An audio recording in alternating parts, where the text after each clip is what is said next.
The sound of the axe biting into the pine log was the only prayer Marcus Stone had left. A sharp, clean thwack that split the evening air, a temporary relief from the silence that had taken root in his soul. Each swing was a punctuation mark in the long run-on sentence of his loneliness. He worked until his muscles burned and his breath sawed in his chest, trying to outrun the memory that always found him at dusk. The sight of Eliza Hayden's empty side of the church, the rustle of 100 confused guests, the heat of humiliation crawling up his neck. He'd built walls around his heart since that day, brick by bitter brick. The sprawling Texas ranch stretching before him was both his kingdom and his cage. At 38, he was a man carved from the very land he tended, weathered, unyielding, his spirit as parched as the summer-scorched earth. His friends, like his best friend Jake Morrison, had tried to breach his defenses with six-packs and forced fishing trips. But Marcus had perfected the art of being present while remaining utterly absent. Have you ever built a fortress around your heart, only to find you've locked yourself in a prison of your own making? The world moved on without him. He watched from a distance as seasons turned, as neighbors married and had children, as life was lived just beyond the fence line of his property. He convinced himself he didn't need any of it. Needing no one was the ultimate armor. Needing no one meant never being blindsided again. But then autumn arrived, painting the live oaks in shades of fire, and with it came a crack in his foundation. It was a Tuesday. The sky was a hard, cloudless blue. The sound was wrong first. Not the familiar rumble of Jake's truck, but a choked sputter and the groan of dying machinery. A dust-covered sedan sat at the end of his long driveway, a metallic intruder in his ordered world. Marcus approached with the cautious gait of a man expecting a threat. His first instinct was to call a tow truck and retreat back into his house. But then the car door opened. Her name was Safia Bennett. She emerged, a silhouette against the vast Texas sky, her dark hair a wild frame for a face that was all sharp, intelligent angles and soft, worried eyes.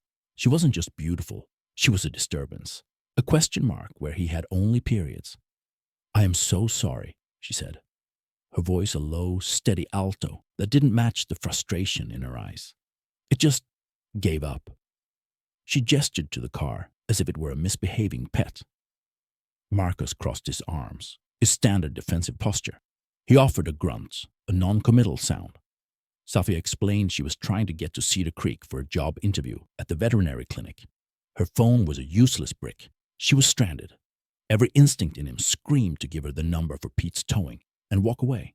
But something in the determined set of her jaw, the way she stood her ground without being confrontative, made the words stick in his throat. "I'm headed that way," he heard himself say. The lie was so smooth it surprised even him. He wasn't headed anywhere. The drive into town was a 15-minute exercise in awkwardness. The cab of his truck smelled of old leather, dust, and now subtly, of her, hints of sage and clean soap. She filled the silence with small, observant comments about the landscape, the stubborn beauty of the mesquite trees, the way the light hit the distant hills. He answered in monosyllables. "Yep." "Nope." "Suppose?" But Safia was a gentle, persistent force. She didn't pry, she observed. "You take care of all this land yourself?" she asked, her gaze sweeping over the endless acres. "Mostly. It's proud land. Doesn't give itself away easily." The insight was so unexpected it punctured his reserve. He glanced at her. "No, it doesn't." He learned she was a veterinarian from Dallas, that the city's constant noise and relentless pace had worn her down to a nub. She spoke of concrete and traffic lights with a kind of gentle despair, a longing for something authentic. He dropped her at a small office on Main Street, the one with the Cedar Creek Animal Clinic sign freshly painted. He drove away, the ghost of her scent still in his truck, the echo of her voice in the new silence. He told himself that was that, an anomaly, a blip. Life would return to its gray, predictable rhythm. It did not. A week later, his foreman pointed out a heifer with a limp. Reluctantly, Marcus called the clinic, and of course, Dr. Bennett was the one sent out. She arrived in a clinic truck, all professional efficiency. She handled the animal with a calm, confident grace that was mesmerizing to watch. She diagnosed a minor hoof abscess, treated it, and gave clear, concise instructions. Afterward, standing by her truck, she smiled at him. A real unguarded smile that reached her eyes, crinkling the corners. "How's the car?" he asked, for lack of anything else to say. "Alive and well, thanks to Pete's towing, and thank you again for the rescue." He nodded, his hands shoved in his pockets. "No problem." She didn't leave. She just stood there, looking out at his land. "It's even more beautiful when you're not stranded beside it," she said softly. And so, the pattern began. Her visits became a regular occurrence, a horse with a cough, a follow-up on the heifer. Each time, she'd stay a little longer. He'd find himself offering her a glass of iced tea. Then, one afternoon, he found himself showing her the old barn, where his grandfather's branding irons hung on the wall like relics from a forgotten war. He found himself talking, telling her about the drought of '99, about the time a blizzard nearly wiped out the herd, stories of the land that were, in truth, stories of himself. She listened, her head tilted, her full attention on him like a gift. She didn't offer empty sympathy or try to fix anything. She just witnessed him. And Marcus, for the first time in years, felt seen. The thaw was terrifying. He'd wake up in a cold sweat, Eliza's phantom laughter in his ears.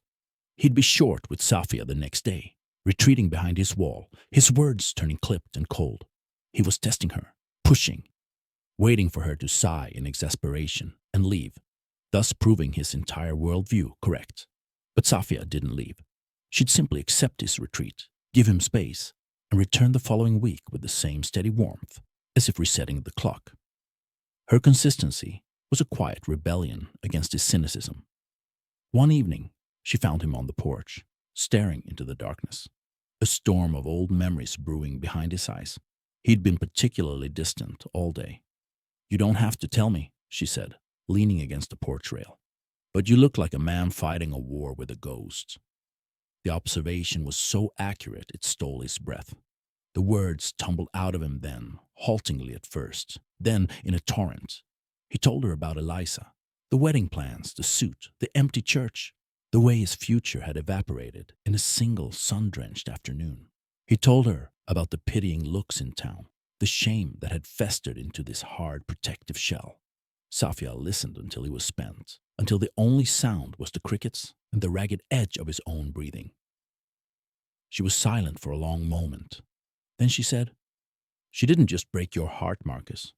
She made you doubt you ever had one worth offering. That's the real crime." It was the truest thing anyone had ever said to him. The walls, he realized, weren't just to keep pain out.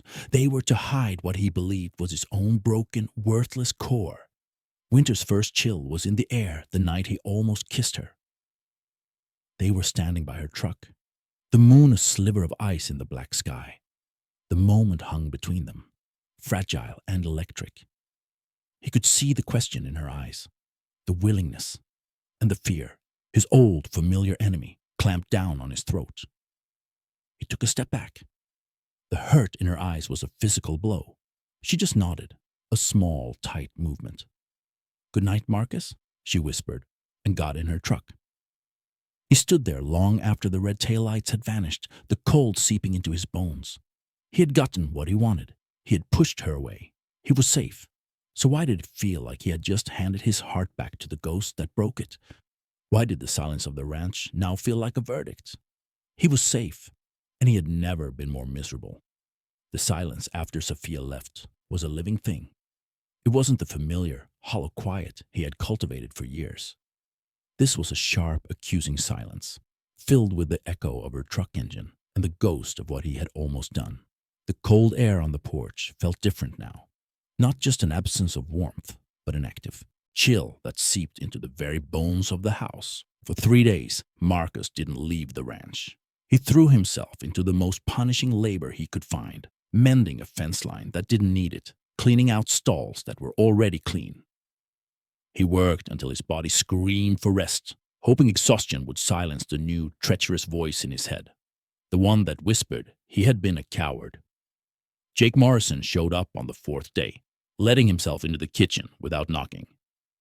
He took one look at Marcus, who was staring into a cold cup of coffee, and sighed. "Heard Doc Bennett was out here the other night." Marcus grunted, not looking up. "Also heard you're out here treating your fence posts like they personally offended you." Jake poured himself a coffee and sat down, the chair scraping loudly. "You want to tell me what you did?" "Didn't do anything," Marcus muttered. "That's the problem." Jake was quiet for a moment, a rare occurrence. "You know, for a smart man, you can be the dumbest son of a gun I've ever met. That woman looks at you like you hung the moon, and you're doing everything in your power to prove her wrong." The words hit their mark. "It's not that simple, Jake." "It never is. But it ain't that complicated either. You're scared. I get it. But you letting one woman's mistake dictate the rest of your life? That's not strength, Marcus. That's surrender." The truth of it was a gut punch.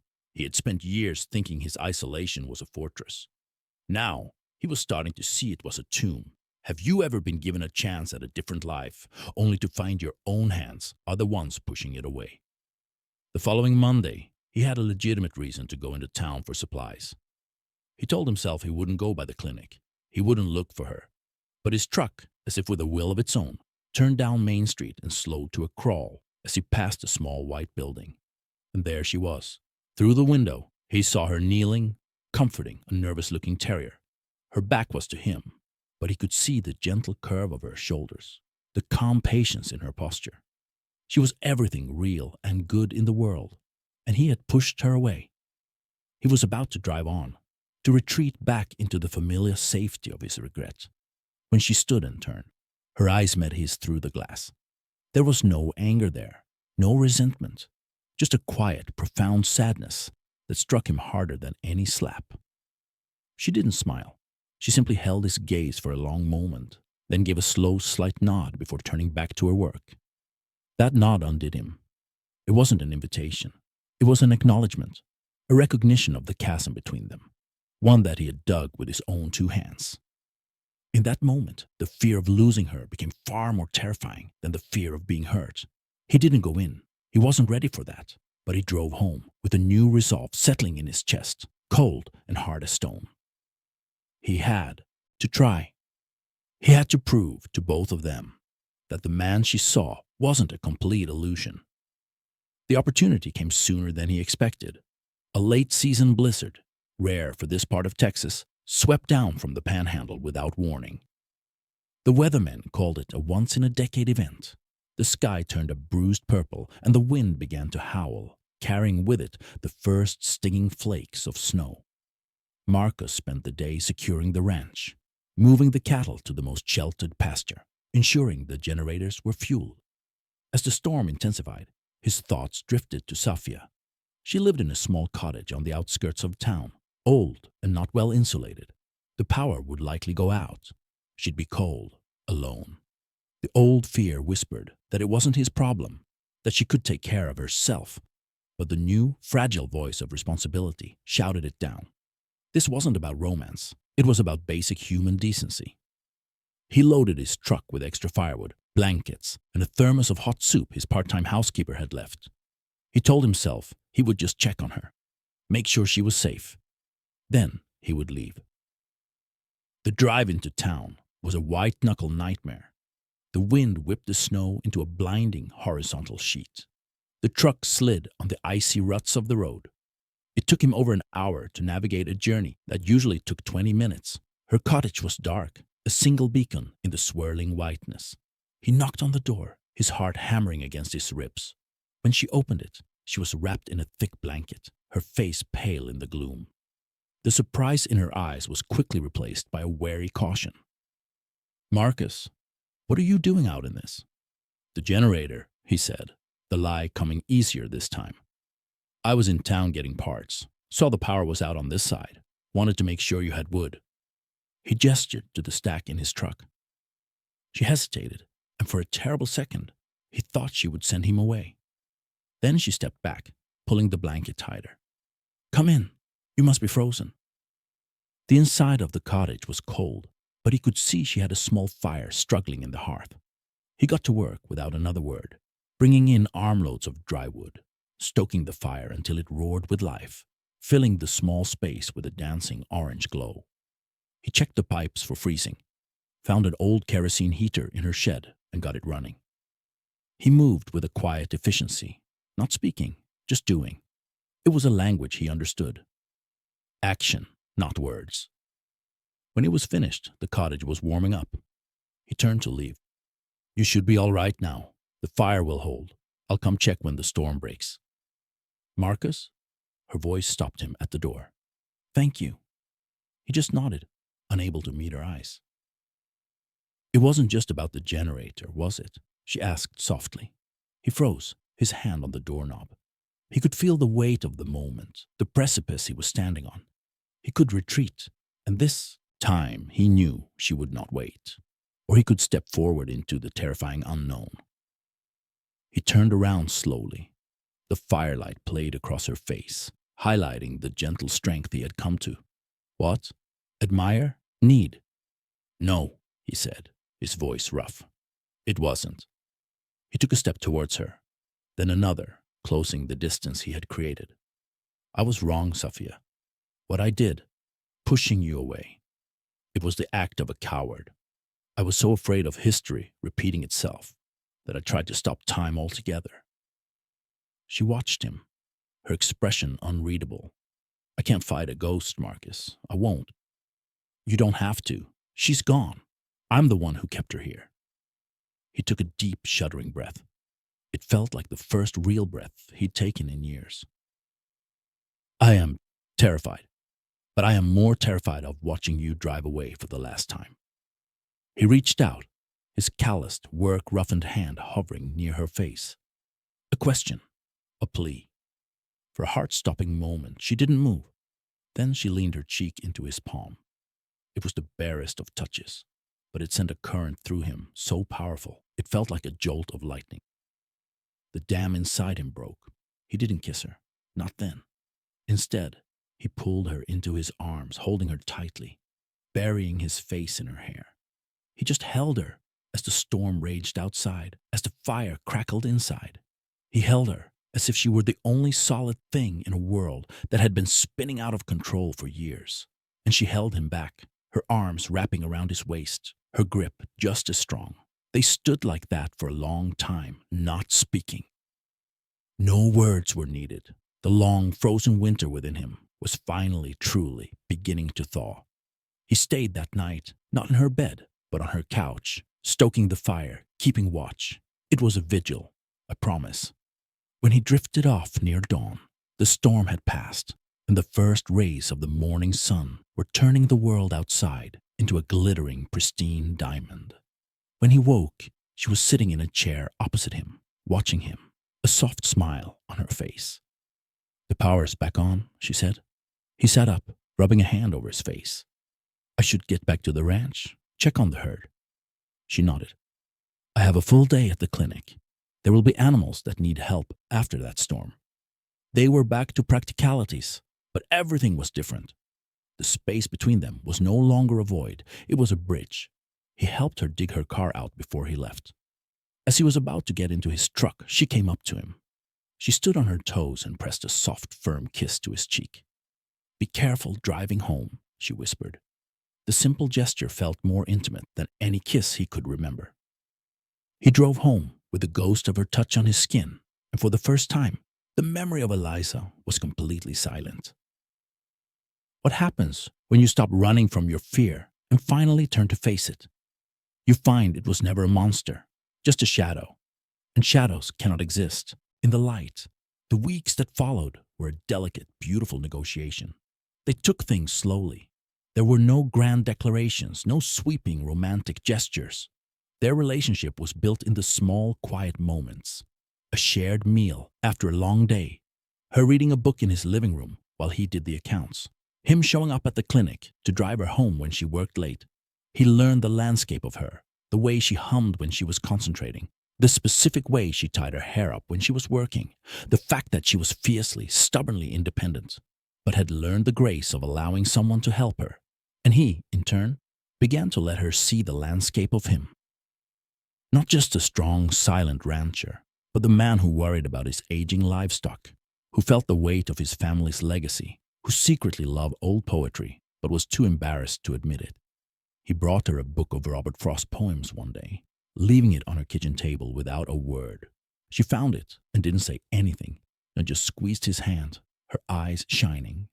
It was the most vulnerable gift he had ever given anyone. The change in him did not go unnoticed. Jake clapped him on the back so hard he almost stumbled. "About damn time," was all he said. People in town stopped giving him pitying looks and started giving him genuine smiles. But the past never fully relinquishes its grip. It waits in the wings, patient as stone. It was a bright, clear Saturday afternoon when it reappeared. They were in town picking up feed. Marcus was loading bags into his truck when a voice, smooth as oil and twice as slick, cut through the air. "Well, I'll be Marcus Stone. I heard you'd become a hermit." Marcus froze, his back stiffening. He didn't need to turn around to know who it was. Eliza Hayden, or rather, Eliza Crawford now. He turned slowly. She was there, standing by a shiny new SUV. She was still beautiful, but it was a polished, brittle beauty, all designer sunglasses and perfect highlights. She looked out of place, a hothouse flower in a field of hardy native plants. Her eyes flickered over him, then past him, to where Safia was approaching with 2 cups of coffee from the diner. A calculating look passed over her face. "Marcus?" Safia said, coming to stand beside him. She handed him a coffee, her gaze shifting from his tense face to the stranger. "Eliza," Marcus said, his voice flat. "This is Safia Bennett." "Ah," Eliza said, a knowing, condescending smile playing on her lips. "The new girl? I heard there was someone trying to fill the vacancy." She looked Safia up and down, a dismissive once-over. "Well, good luck. He's a lot of work." The insult was veiled, but its intent was clear. She was marking her territory, a territory she had abandoned years ago. Safia didn't flinch. She took a slow sip of her coffee, her eyes never leaving Eliza's. "I'm not trying to fill anything," she said, her voice calm and steady. "And I don't see a vacancy. I see a man. A good one." She slid her hand into Marcus's, lacing her fingers through his. "We should get going. The horses need to be fed." She didn't wait for a reply. She simply turned, pulling Marcus gently with her, leading him away from the ghost that had haunted him for so long. He followed, dazed. He had braced for the old pain, the familiar humiliation, but it hadn't come. All he had felt was a cold anger at her disrespect towards Safia, and an overwhelming, powerful surge of pride for the woman walking beside him. As they drove away, he looked over at Safia. Her jaw was set, but her hand was still resting on his leg, a solid, reassuring weight. "You okay?" she asked softly. He thought about it, really thought about it. The encounter hadn't shattered him. It hadn't even shaken him. It had simply clarified things. "Yeah," he said, and he meant it.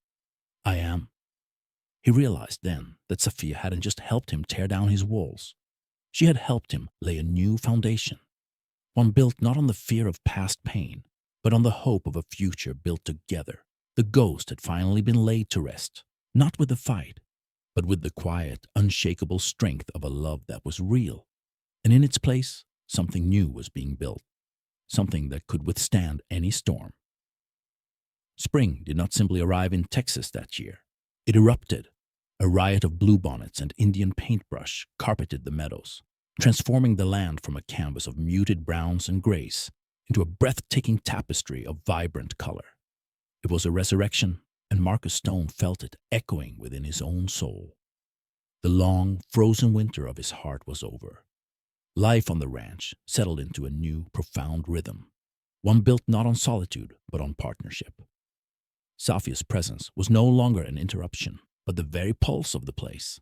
The old house, once an echo chamber of loneliness, now breathed with life. The scent of her coffee mingled with his in the morning. Her veterinary journals lay stacked beside his farm ledgers, and her laughter, a sound he once thought the walls had forgotten, filled the rooms. He was learning the grammar of love again. It was in the way he'd automatically check her tire pressure before a long drive, the way she'd leave a note on the fridge if she had an early call. It was in the silent communication of a shared glance, across a crowded room, a language only the two of them understood. He found himself speaking more, not just to her, but to his hands, to his friends. The permanent furrow of worry between his brows began to soften. One evening, as they sat on the porch, watching the fireflies ignite like tiny stars in the gathering dusk, Safia leaned her head against his shoulder. "The McCullens are selling their south pasture," she said softly. "The one that borders your land. It's going up for auction next month." Marcus stilled. The McCullen pasture was prime grazing land, the key to expanding his herd, sustainably. It was a dream he'd let die years ago, filed away under impossible. "It's a big investment," he said, the old cautious part of him rising. "A risk." Safia lifted her head, her eyes searching his in the twilight. "Is it? Or is it the next logical step for this ranch? For your future?" She paused, letting the words hang in the air. "Our future. Our future." The two words sent a jolt through him, not of fear, but of thrilling, terrifying possibility. He looked out at his land, but for the first time, he didn't just see what was. He saw what could be. A legacy, not of one wounded man, but of a family. He saw a bigger herd, a new barn, a future where a child might one day learn to ride in those very fields. "You think we should do it?" he asked, his voice hushed. "I think," she said, taking his work-roughened hand in both of hers, "that you stopped dreaming a long time ago. And I'll think it's time you started again." The decision was made in that moment. The auction became their shared mission. They pored over finances late into the night, their heads bent together under the warm glow of the kitchen light. He drove her out to the pasture, and she walked the fence line with him, pointing out the quality of the grass, the access to water, her practical, knowledgeable mind perfectly complementing his own. They were a team. The day of the auction was bright and cloudless. The town hall was packed, a sea of familiar faces and Stetsons. Marcus felt a familiar tension coiling in his gut, the old instinct to shrink from the spotlight. But then he felt Safia's hand slip into his, her grip firm and sure. She stood beside him, a quiet pillar of strength, her belief in him a tangible force. The bidding started fast. He met each raise with a steady nod, his voice firm. But then a challenger emerged from the crowd, a wealthy land developer from Austin, his eyes sharp with calculation, seeing not a legacy but a potential subdivision. The numbers climbed, pushing past the comfortable limit Marcus had set. The developer's bids came quick and arrogant, designed to intimidate. Doubt, cold and familiar, began to creep in. He could feel the eyes of the town on him, waiting for him to fold. He glanced at Safia. She didn't look at the developer. She looked only at Marcus. She gave a small, almost imperceptible nod, her eyes saying everything her voice couldn't. "This is yours. Believe it." The auctioneer's voice was a rapid-fire drum roll. "I have 42,000. Do I hear 42.5? Going once?" Marcus took a sharp breath. This was more than a land bid. It was a bid on the man he had become. It was a declaration that he was no longer defined by loss, but driven by hope. 43, Marcus said, his voice cutting through the tension, louder and clearer than he expected. A murmur rippled through the crowd. The developer scowled, whispered to his assistant, and then, to Marcus's shock, shook his head. "Sold." To Marcus. "Stone." The gavel cracked down, the sound final and triumphant. A wave of applause broke out. Jake whooped and clapped him on the back so hard he stumbled. But Marcus only had eyes for Safia. She was beaming, her face alight with a pride so fierce it stole his breath. He pulled her into a hug, lifting her off her feet, the joy inside him so immense it felt like it could light up the entire state. "Welcome to the family," he whispered into her hair, and he felt her laugh against his chest, a sound of pure, unadulterated joy. That night, they celebrated with Jake and a few close friends at the ranch. There was food, music, and laughter that echoed under the vast starry sky. It was a party the old house hadn't seen in a generation. Marcus moved through the crowd, his hand never straying far from Safia's, his heart so full he thought it might burst. Later, when the last guest had departed and the silence was a comfortable, shared one. They stood on the porch, looking out at the newly acquired land glowing silver in the moonlight. "It's really oursy," he said, the wonder still fresh in his voice. "It always was," she replied softly. "You just had to be brave enough to claim it." He turned to her then, the moment stretching, perfect and still. The air was sweet with the scent of rain-dampened earth and night-blooming jasmine. He reached into his pocket, his fingers closing around the small velvet box that had felt both like a weight and a promise for weeks. "Safia," he began, his voice thick with emotion. All the carefully rehearsed words vanished from his mind, leaving only the raw, unvarnished truth. "You walked into my life when I was just a shadow of a man. You saw the light in me when I could only see the dark. You taught me how to hope again." He dropped to one knee, opening the box to reveal a simple, elegant diamond that caught the starlight. "My life didn't truly begin until you were in it. Will you build that future with me? Will you marry me?" Tears welled in her eyes, but her smile was the sun itself. She cupped his face in her hands, her touch as gentle as it was sure. "Yes," she whispered, her voice trembling with joy. "1,000 times, yes." He slid the ring onto her finger, and as he stood to kiss her, he knew this was the true harvest. Not the land, not the cattle, but this profound, hard-won peace, this love. It was the crop sown in the broken soil of his past, patiently tended through the storms of his fear, and now, finally, gloriously reaped. The wedding was 6 months later, not in a church, but under the ancient oak tree in the middle of their ranch. The entire town came, a testament to the man who had come back to them.